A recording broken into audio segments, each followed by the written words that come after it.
Marangpin Panam Higher Secondary School si koi sabagi kaya mayam na sumapit yang halake hari ba jaga jing si ko juji barel ori ba linthoi chirom gi mana thakali ba jing duni hari ba jaga jing si ma ki lam ko yaudi ha ba do mayam da ko group on pije mang da si sari ba ko ge boarding gi girls ki hostel jaga jing si ko ya topa yorbung gi miu sing de gi loi lojja bani lona hall gi saru ori ba jaga jing si su ko Marangpin gi topa Onarama hai tare lapu amagi mafam dagini aduga leiba lampak leiba jaga sing si koi Marangpin Village Development Committee Marangpin khungangi oiba koi lam sangam amagi ekar yauraga koi hariba jaga sing si sari bani lonana akanda leiba sing si koi hariba jaga sing si matek leida juji chirom mani amadi chirom kumar hariba koi gi koi lam oi hariba jaga sing sari ba sing si koi steida koi hana School Management Committee Marangpin Village Development Committee matam degi wariba sing na koi lam ji jaga sing si hariba area sing sida koi sothawr ba khungang sing sida ta koi higher secondary gi koi thak ta koi mafam sida koi pusala thamoji habada koi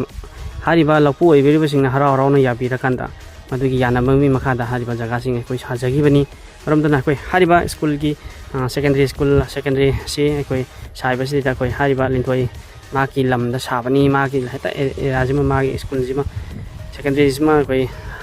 maki jaga loi sabani abdu mayamgi eduna lana ubani eduna hariba jaga sing si koi mafam suk chaw mafam sing si koi atopa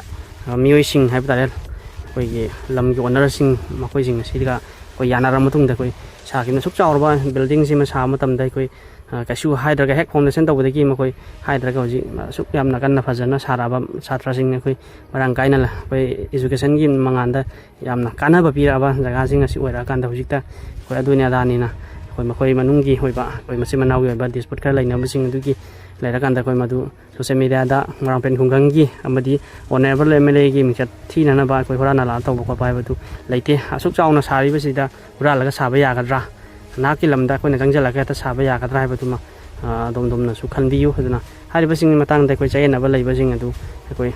masi dagi hauna koi mohanna social media da madu duma tawbiganu miyam gi mangda koi adugmati koi ikai jai aduna hanjan tawbagi tabok toma tawbiganu kaigumba yana da ba leirama taraga su makoi masa jing koi laliba tarik kun gani thoi na koi pijari ba jing da koi yana biraga unabiraga loina ba losen nabi yu haduna maka tarak pada koi gi matang school ji matang da Marangpin kun gi ijat chokpa ya ba matang da amona post tawbiganu na request tawjare